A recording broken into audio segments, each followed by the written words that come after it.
அன்புக்குரிய தேவ பிள்ளைகளை, இன்றைக்கும் ஒரு சிறிய காரியத்தை விட்டு நான் கர்த்தருடைய வார்த்தைக்குள்ளே கடந்து செல்கிறேன். எங்களுடைய நோக்கம் பாரத தேசத்தில் ஒரு பெரிய எழுப்புதல் உண்டாகவே என்பது மட்டும்தான். நாங்கள் சபைகளை கட்டுவதற்கு அல்ல, அதே சபை பாகுபாடு இல்லாமல் தேவ ராஜ்யத்தை கட்ட தரிசனம் பெற்றவர்களாய் இருக்கிறோம். ஆமென். தேவ ராஜ்யம் கட்டப்பட்டால் சபைகள் வளரும். தேவ ராஜ்யத்திற்குள் தான் சபை இருக்கிறது. என் சபை உன் சபை அப்படின்ட்டு நாம இங்க பிரிஞ்சு இருந்தோம்னா ராஜ்யம் வளராது. ஒரே ராஜ்யம், அந்த தேவ ராஜ்யத்தின் தரிசனத்தோடு நாம் ஒன்று சேர்வோம், கர்த்தருக்காக வாழ்வோம். நிச்சயமாக எல்லா சபைகளையும் ஆண்டவர் பெருக பண்ண வல்லவர்.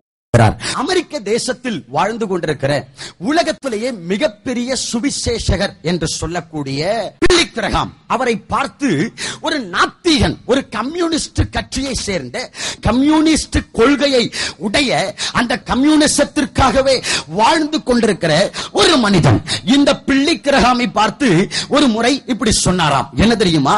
ஐயா, நாங்கள் உங்களை பார்த்தால் நரகம் உண்டு, பரலோகம் உண்டு, தேவன் உண்டு, சாத்தான் என்பதை நம்பவே முடியவில்லை என்று சொன்னானாம். இதை கேட்டவுடனே உலக புகழ் பெற்ற, உலகத்திலேயே மிகப்பெரிய சுவிசேஷகராக இருக்கக்கூடிய பில்லி கிரஹாமுக்கு ஆச்சரியத்தோடு கூடிய ஒரு கவலையும் உண்டாகிவிட்டதாம்.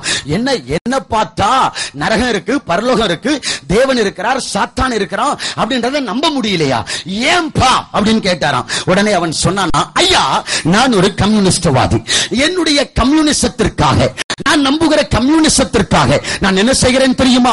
என் உடல், என் வாழ்க்கை முழுவதையும் இந்த கம்யூனிசத்திற்காக அர்ப்பணித்து, என்னுடைய வாழ்க்கையில் ஒவ்வொரு நாளும் நான் வாழக்கூடிய, ஒவ்வொரு நாளிலும் நான் சந்திக்கக்கூடிய 24 மணி நேரத்தை 3-8 மணி நேரமாய் பிரித்துக் கொள்கிறேன்.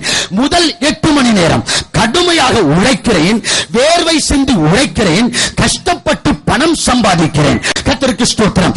இரண்டாவது 8 மணி நேரம் அதிலே நான் கஷ்டப்பட்டு வியர்வை சிந்தி நான் சேர்த்து வைத்து சம்பாதித்த அத்துணை பணங்களையும் வைத்து, அத்துணை பொருளாதார வசதிகளையும் வைத்து என்னுடைய கம்யூனிச கொள்கைகளை கைப்பிரதியாக அச்சடிக்கிறேன், ஒரு புத்தகமாக அச்சடிக்கிறேன். இதை அச்சடித்து ஒவ்வொரு தெரு முனைகளிலும் நின்று, ஒவ்வொரு சந்து தெரு ஓரங்களிலும் நின்று, என்னை தாண்டி செல்கிற அத்தனை நபருடைய கையிலும் அதை கொடுத்துக் கொண்டே இருக்கிறேன், அதை கொடுத்துக் கொண்டே இருக்கிறேன் என்று சொன்னாலாம்.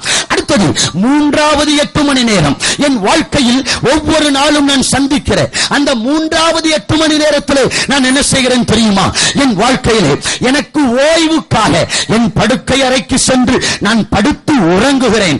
அப்படி நான் தூங்கும் போது கூட என்னுடைய சொப்பனத்திலே, என்னுடைய கனவிலே உலகமெல்லாம் சிவப்பு கொடி பறப்பதை போலவும், உலகமே கம்யூனிசம் மயமாய் மாறி இருப்பதை போலவும் என் சொப்பனத்திலே நான் பார்த்து, என் தரிசனத்திலே நான் பார்த்து கலிகூர்ந்து சந்தோஷப்பட்டுக் கொண்டிருக்கிறேன் என்று சொன்னானாம்.